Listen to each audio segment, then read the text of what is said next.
Let's talk about car batteries, the unsung heroes of the modern car. You can't really get going without one. And when it comes to my high-performance luxury automobile, after 7 years, I preemptively replaced the factory battery. Preemptive because that factory battery was still starting the car. I go into great detail in the video I'll link below as to why and all the decisions that went into a replacement battery, but at least in my opinion, it was a good idea to go ahead and do it. And that factory battery was a Hitachi, and I'm a factory parts kind of guy, but these Hitachi batteries not available in the US as far as I could find. So I went with my next preference, which is deeply ingrained in my psyche. I was raised with Sears being a major source of life's necessities, a trait that still hangs on post-Sears. I still use Craftsman tools. I cut my grass with the Craftsman Riding Mower, both legacy Sears brands, so when it came time to think about a battery, I ended up with DieHard, a former Sears brand, now Advance Auto Parts. And I didn't buy the cheapest one, didn't buy the most expensive, I settled on the DieHard Gold, 640 cold cranking amps, up from the roughly 500 on the factory battery. I even gained about 10% on the reserve capacity,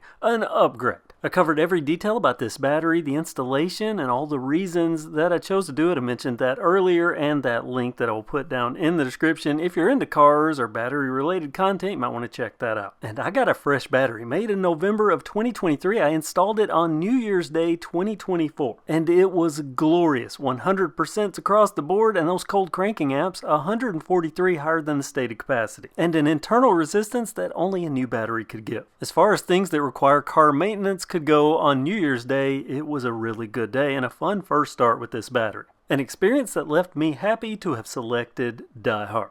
But now let's forward to January the 1st, 2025, exactly 1 year from that point. I decided to do another battery test just to see how it was aging. Honestly, I didn't know what to expect, and it was working fine, so I was a little surprised with these results. I saw that the state of health had dropped 19% in 1 year, and the cold cranking amps were down just a little bit from the stated capacity, but almost 180 lower than what they were when it was new. And then I learned that the voltage was down a bit because the car needs to be driven about 20 minutes at 2,500 RPMs or higher to get a full recharge, so that explained the voltage and the state of charge. Just to bring you up to speed, I hit the road with it a few days later, and I was, in fact, able to get it back up to 100% state of charge, and the voltage jumped up to over 12.6. That's excellent. But there was still that 19% decrease in the overall state of health, something I kept in my head the entire year. So much so that I woke up on January the 1st, 2026 to do the same test. The only difference, it's a year later, so 2 years with the battery, and the engine compartment's a little more dusty than normal. Spider webs too, so you know when you got spider webs up front, you're really cooking it with speed. And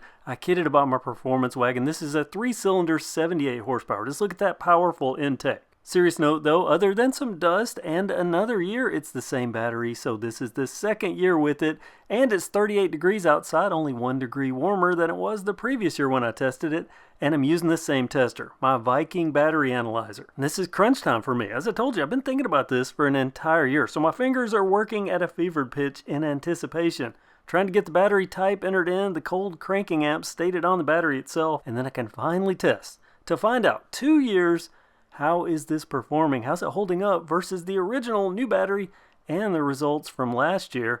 And, well, you know, not bad. I mean, good pass in the largest bold letters. I like that. The state of health, 71%. Another 10% drop, so 29% decrease in just 2 years. State of charge initially down, but like last year, we'll put an asterisk there. Cold cranking amps down, but not much. Voltage down, asterisk as well. Resistance up. But you know what? Let's just make a little list here and compare new to 1 year to 2 years. Well, obviously, the new is the new. Great. The peak it will ever be. And at year 1, where I made a typo in this graphic, that state of health should say 81% instead of 83, but I'm not going to go through and remake all of these, so just know that was 81, and then of course we just saw 71%, a 29% decrease in the overall state of health. Now obviously 2 years old isn't going to be new, so it's not going to be 100%. Is 71% an acceptable decline over 2 years?